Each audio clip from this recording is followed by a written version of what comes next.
Well, hey there, and welcome to another After Hours chat. Tiffany here, and I am super excited about this next guest because we've had some amazing guy filmmakers on this podcast the last couple of times, and but it's great too. I love seeing some real kick-ass female and women filmmakers out there too, and we have such a filmmaker director here with us today. And would you like to introduce yourself and what it is that you do?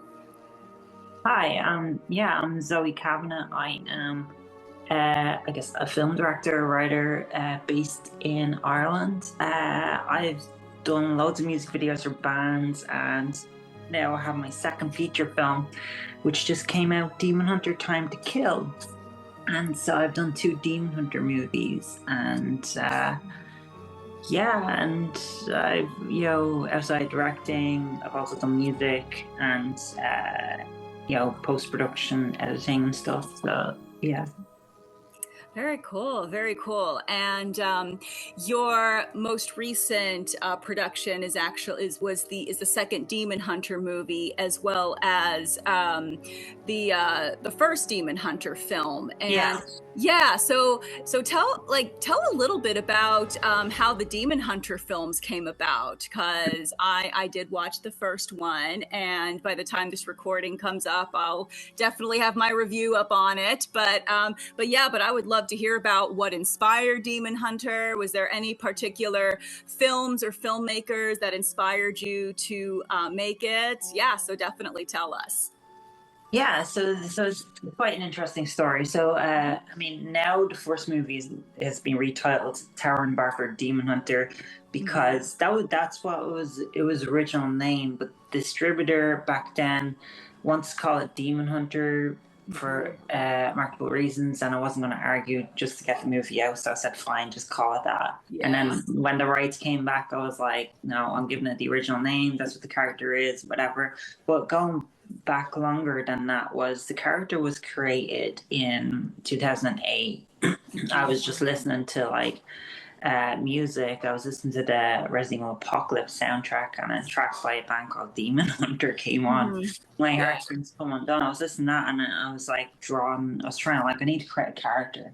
And I bought a real badass woman in an alleyway, and I was like, okay, and what's the worst thing that could happen? Maybe your little sister, something horrible happens to that. And then I was like, she's gonna fight demons. And then I was like, okay. So I came with that, and then I tried, I forced initially, it's not online, but I made a really bad short film with the character. But I learned from that shit. No offense to the people that worked on it, but I didn't. So, it didn't work out. But it was from that I was able to learn what worked with the character and what not. And so when I was studying in IDT in 2008 to 2012, I did a Bachelor Honours degree in the National Film School of Ireland, and I decided for my grad film I would take origin story of the section of when her little sister gets abducted, and she goes searching for her, she dies in her arms, and I made that a short initially in 2012. And I was doing a lot of music videos at the time, but I knew when I made that my grad film, was me and Tony Flynn, who co-wrote that movie. That film was originally supposed to be a web series, and then we decided against it. So the first half of Demon Hunter, Demon Hunter, starts off with the content foundation stuff. That was episodic, and then I just said, nah, let's not do a web series because that gets forgotten. That's a bit of the past. Let's just make this a proper movie. So and it was a tough movie to shoot because it was self-financed. We couldn't get any finance. No one's going to trust the no name, So I just saved and saved and saved, and we tried to shoot it in 2013. I ran out of money, and a lot of things happened. So 2014 came to shoot the movie, and our lead quit the movie a week before shooting the bulk of the movie. So we had auditions really close to we were already building sets. We had like Yeah. studio space 2 months in advance. All our art Hmm. department were busy and all that. And we Yeah. got their lead, and I was like, oh my God, how am I going to reshoot all this? Where's the money coming Oh from? my gosh. Oh my God. Yeah. So Hmm. I ran a casting call, and by just the look, Neve Hogan, Hmm. she showed up, and I knew right then and there, like, she's Taryn Barker, Yeah. and Hmm. she just put everything in her whole heart and soul, and she even sings on the funeral song. No, we just got on great, and in the end, we made a great movie. Like we Hmm. initially, when we shot the film 2014. Yeah. I had a cut of it by December, and I said, "Oh, there isn't enough action in this movie." So in 2015, we put another week and a half into shooting more action scenes, and Hmm. then it became the movie that was, and then it went. Then we did festivals from there until 2016, and then found distribution and won a bunch of awards at Harfest, and Nice. yeah. Hmm. So that was the history of the Force film, and then there's so much to say. I mean, especially about the Hmm. exploitation of what happened to the movie after it got released. Oh. Do you want to know that? Sure. Yeah. Yeah. Spill the tea. So, I mean, I was quite naive at the time. It was my first film. Like, I didn't know how the business worked. And Hmm. if you go online today, say you go to Hmm. Facebook and you look at, say, the Facebook group distributors to stay away from, you Yeah. learn the hard truth of the reality of independent distribution. Hmm. So initially, at the time, we'd gotten a sales agent, and they had released it in the UK. But then Hmm. all of a sudden, around the same day it got released, it got pirated on Okay. all these websites. All these other countries had already dubbed the movie, and I'm like, who Hmm. paid them to do that? There was Russian dub. Right. There's all these professional things done, and you go on the sites and there's casino ads before, and people are making there are millions of views of the film in Yeah. all these other countries. Ad revenue, people made in the back end lots of ad revenue off that movie. The film made so much money for so many other people but me. I made some money, Right.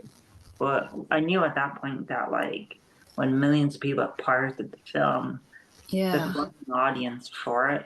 Even though Hmm. I didn't make a lot of money off it, I knew that I felt like Taron could get in our shot. But what happened as well in the film was we got review bombs on IMDb. If you check, like, for Uh-huh. example, Letterboxd, it has like a 2.7, 2.8 out of 5, or you check on average, usually 3 out of 5, the reviews are. But Yeah. I remember I clamped down a few pirate sites, and Hmm. straight away, they sent their bots to do like 50 or 61 out of 10s. Oh And no. so I naively asked on the Facebook page for people, if you like the film, go to IMDb. Yeah. Hmm. IMDb blocked anyone if you give the First Demon under IMDb a 7 or 8 or a 9 out of 10. They don't Yeah. count it. They refuse to count it. So it's at Oh 3.5 out of wow. 10. It's like rated like The Room. But if you look at the actual critic reviews of that film, it's on Yeah. average between 3 out of 5, 2 out of 5, 3 out of 5. So it isn't a 3 out of 10 movie, but Right. Hmm. so that was kind of a shame because we worked our asses off on that film. Yeah. But I did feel like I did listen, though I listened to all of the people that didn't like the movie. Like, I looked at Hmm. some negative reviews, and that's where the second movie came into. Okay. Inception was like, okay, how do I make a film for people that did not like the first movie, while also Hmm. getting the people that like the first movie to like the second So like movie? the second one, And yeah. so far, I don't know if you've checked the reviews Hmm. on the second movie, but it seems that people really like the second movie. So it's Yeah. very Hmm. exciting. Yeah, well, that's good. Well, because because sometimes with the first movie, it's like okay, it's kind of like with the book series. It's like that first movie is kind of like setting the tone and building the world and the character, so it may not be as action packed as say like the subsequent movies or stories or books or whatever. But no, but that's the thing though too. And I was talking with Jason. He was in the last episode. He's another filmmaker, and like we were kind of talking about how you have to, in order to really do something and get good at it, you kind of have to willing to suck at something at first, and then that's how you learn from it. And not that the first Demon Hunter sucked, I actually enjoyed it. Yeah. But but you even said like the very first short film that you did, Demon Hunter. It was bad. You did. Yeah, but you know what? But you learn from it, and that's what makes that experience valuable. And then, and that's the thing too. You have to accept, well, you're not going to please everybody, so you just got to make the best movie, the best book, but the best whatever you're making that you can, and just. And know who you're marketing to as well. I think that's also key. Speaking of that, I want to get into that. So, first movie, I'm very proud of the first movie. I think it's a great film. It's a great character film. When we went to make Demon Hunter, me and Tony were more inspired by the superhero movies at the time. We were also inspired by Highlander and Terminator. We were not making a horror movie. It was never the intention. We were making a dark superhero movie. And unfortunately, when it got picked up for Wild Eye releasing in the States, they mismarketed the movie. They made a terrible poster in America, and they made an awful trailer that ended up on Joblin movie trailers where everyone burnt the movie, shredded the comments. And that wasn't the film that it is. Like, you look at that awful, chaotic editing that they have on it, and they just put the film out there and they sold it as like, Wild Eye releasing do a lot of like Shark Attack movies or Goofy, and it's not one of those movies, Right. So it was set to fail basically in the States. Because we made like a dark superhero origins movie. We weren't making a silly schlocky movie. Yeah. But the second movie we did make silly schlocky movie. I am really proud of the first movie. I think it's a great movie, and I'm hoping with the second film that we gave the people that thought they were getting that with the first movie, they'll come around to the first movie again. And plus I think maybe when you because you're continuing on with the story of Demon Hunter, they'll come back to the first one and maybe like make the connections and be like, oh, that was actually a good movie. So which it is. But it's unfortunate how though sometimes if you get like the wrong PR people, it can mess up like even like the best movie. I mean, you can make like what is it, like Silence of the Lambs, and if it's marketed the wrong way, it's probably not going to do too well, so it's one of those things too where it's almost like, do you trust a PR team or do you just do the marketing yourself? Because sometimes your product better than anybody.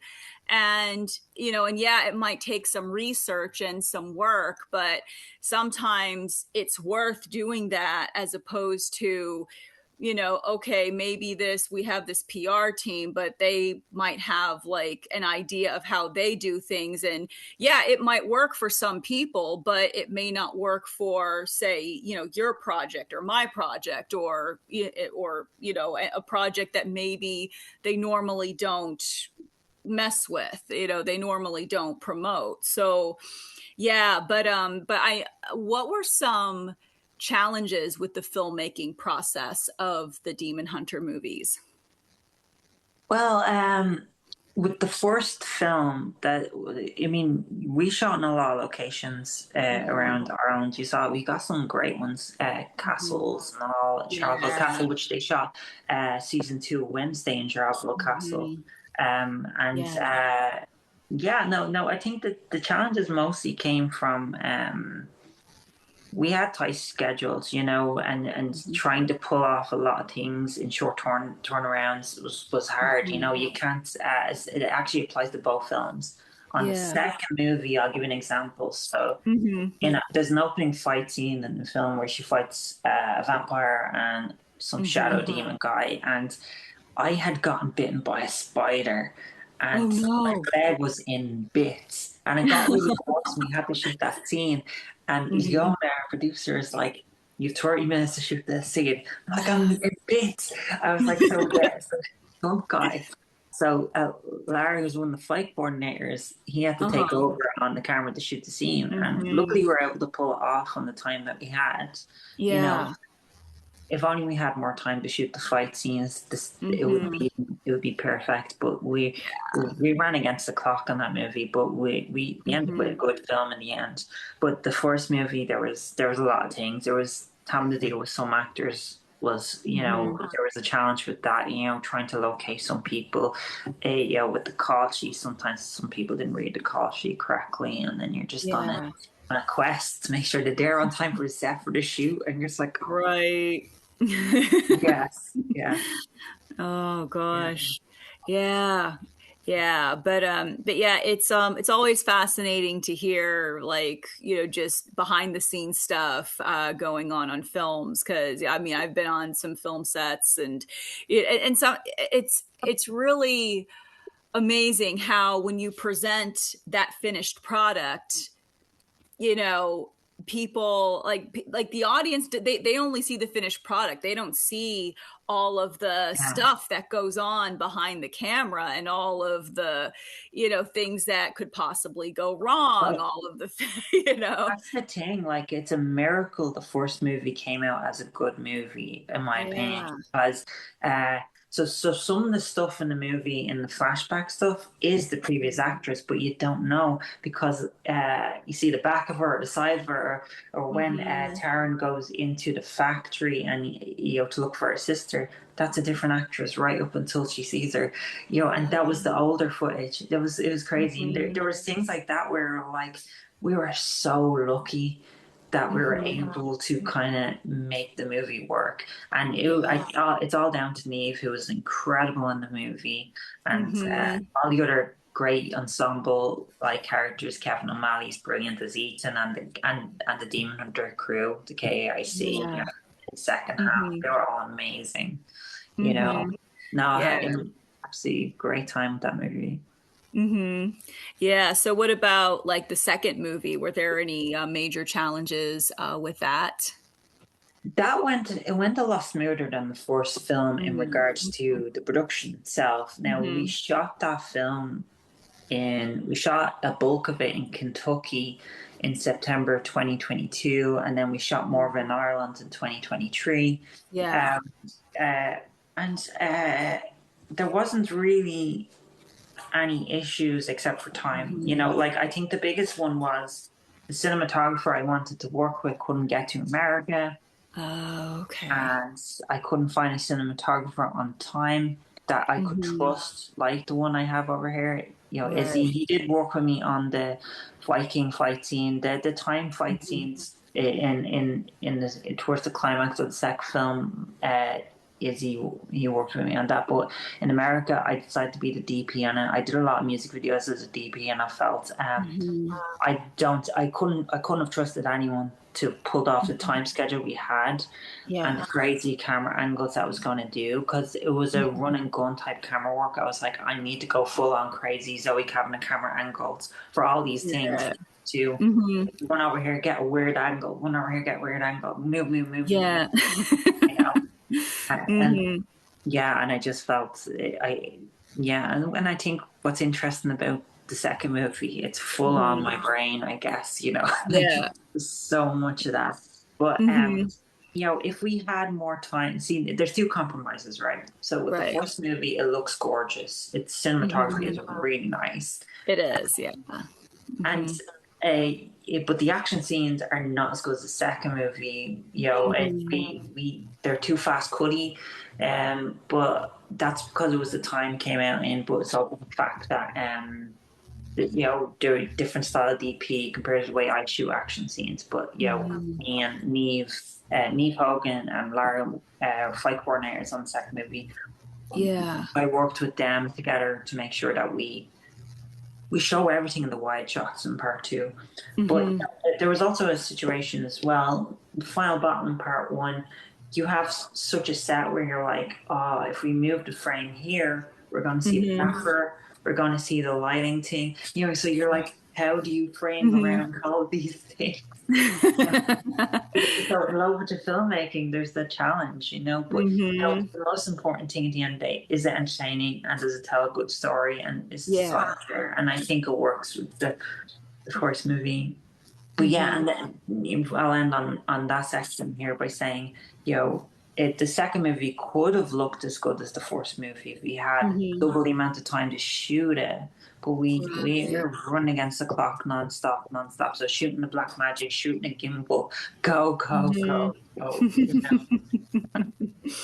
Oh gosh, yeah. So do you think there'll be like a Demon Hunter 3, or are you gonna stick it at 2 movies? I hope so. I'm really hoping so. I would love to come back to make it. Like, I feel when you see the second movie, a lot of people, the reviews are great, and a few people have compared Neve to Bruce Campbell, Ash Williams in the sequel. And if people get on that train, because there's no other wisecracking badass live action demon hunter right now, like Ash or whatever. And I think Taryn is the only one right now, and she's in the indie scene. She's in a small little. If people discover this movie, check it out. It's a wild time to kill, because I do have I would like to make a third one. I mean, the second movie only costs it costs $140,000. Yeah. So if we do, we'd love to make toward. I said it'll be a trilogy. I'd love to make 4, but I don't think that's realistic. But we can. I want to make other movies. Yeah. But look, let's do a tour. But hopefully we can make a tour. People just need to discover the movie, if you like Army of Darkness, you like Friday the 13th, They Live, Big Trouble Little China. Second movie gives you everything. Yeah. Oh. That is awesome. Yeah. But who are some of your influences as far as filmmakers go? Influences, I would say John Carpenter would be a huge one. I always, his films are comfort watches to me. Just be times when I'll look at my collection, my stick on Big Trouble or Escape from New York, and chill out, and The Thing, you can never go wrong with that. Other influences would be, I've said before, I said James Cameron, Sam Raimi, I suppose, Sam Raimi definitely, the early work, just the chaotic, run and gun, low budget filmmaking, and pulling that off. Obviously, Sam's films are a lot different nowadays. I guess also video games and music. Cool. So I guess a huge influence on these films is the Devil May Cry video games. Okay. So a huge fan of those. And one of my favorite bands, I guess, is the Birthday Massacre. And I was able to. I got them on the soundtrack to the second film. Oh, cool! Yeah, that's awesome. That was great. That was like a bucket list for me. I need to get them on the soundtrack. That I'd done some videos for them years ago, but I remember when we were wrapping the second film, they were playing a concert in Kentucky the day we wrapped. So I had to go, and I met them, and then I was like, I was already friends with a different band on Metropolis Records, Clan of Zion, who I've done music for. Oh, okay. Yeah. And music videos for, and because they were on the same label, I was able to negotiate, because I was getting Clan of Zion on the soundtrack, so negotiate with Metropolis Birthday Massacre. That is awesome. Yeah. So it has a really good soundtrack on it. The second movie. Oh yeah. there's a lot of guitar solos in the score as well. The score is very Mm, epic as well. yeah. Um, Wow. yeah, but no, Yeah. yeah, a lot of my influences: video games, Hmm. classic cult horror movies and action movies, and Yeah. music, I suppose. Hmm. Oh, wow, that is so cool. I love it. I love it. And since obviously there is a big supernatural element to the Demon Hunter movies, um, what are your thoughts on the supernatural and the paranormal? Do you think that it exists in different realms? Do you think that it's residual energy, human spirits, something demonic, all of the above, depending on the situation? What are your thoughts on it? Um, okay, so I don't fully know what's real, what's not out there. I know that a Mhm. lot of people have experiences, Yeah. with the supernatural. I remember being on the set of the Mhm. second movie we shot in Waverly Hills Sanitarium, Yeah. and some of the cast and crew felt presences in that sanitarium. They maybe it could have been because of the history of the place, and Yeah. but I've even as a teen, I've broken into like the Magdalen Laundries, which was an abandoned convent where a lot of women were buried in unmarked graves. I went in there and just filmed for college, with myself. Like, but Uh-huh. I've never been like, I've been kind of fearless going to Hmm. these places, because I Yeah. just think to myself, look, if there was a thing, Uh-huh. they can't physically touch me, so I don't care, Right. Hmm. But um, I mean, I don't know. I mean, I would say I have the mindset of I believe it when I see it, Hmm. Okay. Yeah. but I Hmm. guess I'm a skeptic, Hmm. but I do I do think it's great for storytelling, and Hmm. I don't diss like anyone that believes it, because who knows? I would go, who Hmm. knows? Like, I don't Yeah. know, but I guess like there's Hmm. something great in telling stories with the supernatural, the occultism. Yeah. There's always something you can always pull from, because there's so much Hmm. lore mythology, with all the culture around Yeah. this stuff, always makes us Hmm. fascinating about the unknown, because none of us know what's out there, and I guess we always just plunge Yeah. from the dark, hoping, for answers. Yeah. Yeah. Now, with you like being based out of Ireland, there's a lot of myth and lore and all of that out there. Do you have a favorite folk tale or a piece of mythology from Ireland?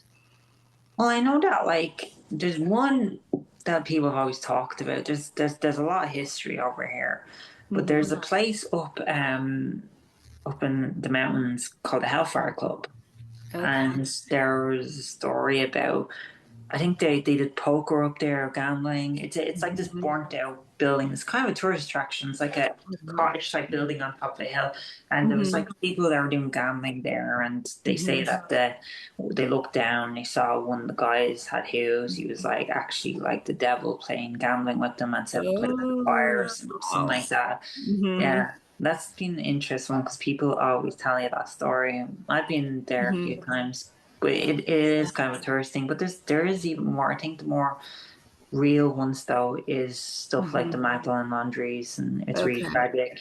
Where they send in the '60s, they sent women to, Mhm. if they're promiscuous, whoever, to this convent, basically a nun prison, and made them Yeah. slaves. And then they found. I'm sorry, I'm going to a very dark here. They found like 100 babies in a septic tank that the nurses Whoa. hid, and just threw Mhm. all the babies in a septic tank. They Oh found like a gosh. whole tank of, Yeah. yeah. So it's really dark. Yeah. Yeah. So I mean, if there is such a thing as the supernatural, it would Mhm. definitely be in those places. Yeah. Yeah. Where did you get the idea for the antagonist in Demon Hunter? The first one, Mhm. yeah, Esker and Falstaff. Uh, Mhm. so he was kind of, like, I mean, I'm a huge fan of Hellraiser, and I mean, Mhm. Barker's a Yeah. charm's name. So there is an Hmm. element of that kind of eloquence, aristocracy to Espen Hmm. Falstaff, where he's like this really smart, high IQ, Hmm. rich billionaire. And I Hmm. kind of got inspired by, I guess Pinhead. Hmm. I can't remember his name in Twerp movie. The thing they call him Elliot Spencer, I think. But anyway, yeah, the Bradley character that was the thing. I love the idea of having a villain that isn't Hmm. that was kind of like he wants kind of groomer, kind of seducer, and all this. And obviously, two of you are like, why would you make such a bad deal? Why would you go? Yeah. Which I guess that kind of I've seen in other films. I guess the idea of Hmm. like the only person that was going to give her the answer or option she was going to Hmm. get was the bad guy, and maybe she Right. was hoping that she could probably betray the bad guy after she got what she got. But you Hmm. know, yeah. I mean, I love a good villain. I suppose a bit of Bond as well.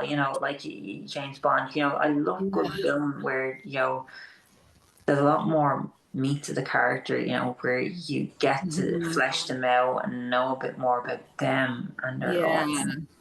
That, Hmm. yeah.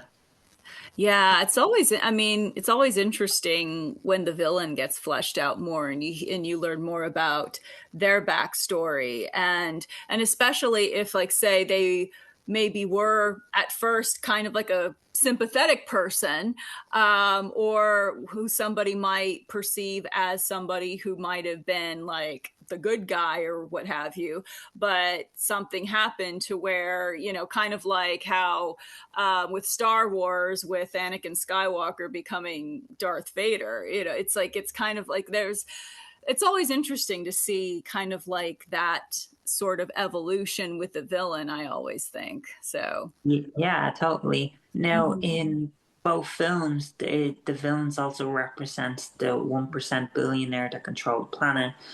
So Mm-hmm. there's a classism in the two films where I Mm-hmm. like to me the real message of these films is Mm-hmm. the lower class person giving the middle finger to the big Mm-hmm. rich person who controls and oppresses everything. If you Yeah. think about it, he has his castle, he has his coercion with the police, they control Yeah. the news, they control everything. We Mm-hmm. double down on that in the next movie, but Yeah. that like that if you look at the demon hunters in it, they're kind of in like a warehousey Mm-hmm. base thing, and the bad guys are in castles and they're in everything like that, and Yeah. so there's a lot more of like Mm-hmm. touching all these things. And it's funny because that film came out before all these like before like people went on their mad conspiracy theory rabbit holes. Like, I remember Mm-hmm. I came out of a screening at Hard Yeah. 2016, and someone came up to me and was like, Mm-hmm. "Well done, that film touched on everything." I was like, "What are you talking about?" It's like you just got it downloaded to you and then you put out the film.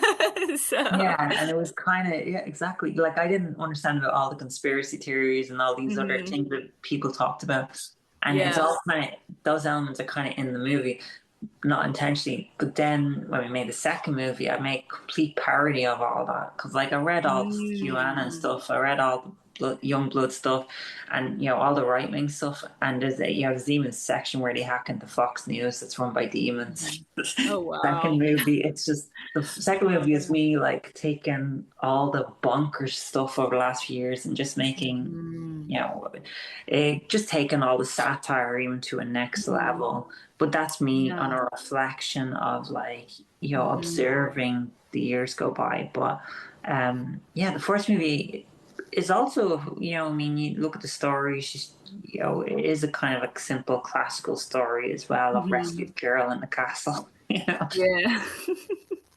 Yeah. Oh, awesome. But what advice would you have for maybe an aspiring filmmaker or somebody who may want to make a film that's similar to Demon Hunter or maybe even completely different from Demon Hunter? Yeah, like what advice would you have for somebody looking to make a film? Okay, so there's a few avenues this person should take. Like, I mean, Mm-hmm. when I made this film, we couldn't get finance for it. I had to Mm-hmm. self-finance it, and I think if you're thinking of directing a film like Yeah. this, I would say first, do shorts or do music videos, learn your style, be very Mm-hmm. comfortable to make a feature because it's a Yeah. big task to do it. Um, Mm-hmm. Work with a team that you can trust. Make sure it's an affordable budget, but don't make a film if Mm-hmm. you don't think you can pull it off and make it good.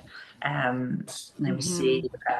You could try and go the other route of trying to get financing, but then Mm-hmm. there's a lot of like you're making film for them as well as yourself, and you could be Mm-hmm. waiting years before they green light your movie. Yeah. So there's that avenue, but if you're going to self-finance it, you'll also have to learn to become a producer as well. So you'd have Mm-hmm. to educate yourself on production because you're Yeah. going to work. You could work with a production company, but you also have to learn the ins and outs of pre-production, production, and post-production. You Yeah. need to understand all these elements of the pie because making a film is not just going on set. You Mm-hmm. have to understand everything: insurance, legalities, copyright, Right. post-production, getting it sold, getting to festivals. One hard lesson I learned on the second movie. Like, Mm-hmm. by the way, yeah, I just want to slightly sidetrack. The second movie says 2024 on IMDb when it's not 2024. And it's a Mm-hmm. nightmare I've had to deal with them. They Yeah. refuse to fix the year because Mm-hmm. a work in progress print played in October 2024. But anyway, the Mm-hmm. get if when you wrap your movie up, get a sales agent Mm-hmm. in advance before you go to festivals. This is a lesson I Mm-hmm. learned at the second movie is I thought maybe I should go get a sales agent after the Mm-hmm. festivals because I was still in post-production. I was still me Oh. and the VFX Mm-hmm. artists were still working on CGI right up to January this year. There was so much Yeah. part two. So Mm-hmm. it's more frustrating that IMDb says 2024 in that film. They refuse to change it, and Oh gosh. they actually hurt the second movies. Mm-hmm. Yeah, on certain horror websites, but Oh. there's a lesson there as well. There's another lesson. Um, do not send work in progress versions of your film to festivals. I would not advise it because I've Okay. had to deal with IMDb. And Yeah. you do not want to deal with IMDb. It's like talking to a brick wall. So Right. when the film's finished, then get a sales Mm-hmm. agent and the festivals because otherwise you're going to run into those things. But yeah, prep everything, get yourself the best producer, partner, learn all Yeah. aspects. You have to just have to learn everything. You have to become Yeah. a Yeah. machine. Mm-hmm. I hope Oh that yeah. helps. Yeah, yeah, definitely learn everything. It's like, yeah, if you take nothing else from that advice, just make sure you're learning everything because you may find yourself having to do everything because you might have somebody who say, "Oh yeah, I'll do effects for you," and then it the day comes and for whatever reason they can't do it or what have you. Yeah, So then you yeah, have to step in and do it. So yeah, you kind of have to learn how to do a little bit of everything. And in a way it's daunting, but in a way it's also good too, because I kind of like knowing how to do a little bit of everything with like artistic projects because I at least have that assurance that if all else fails, I can just do it. You know? exactly.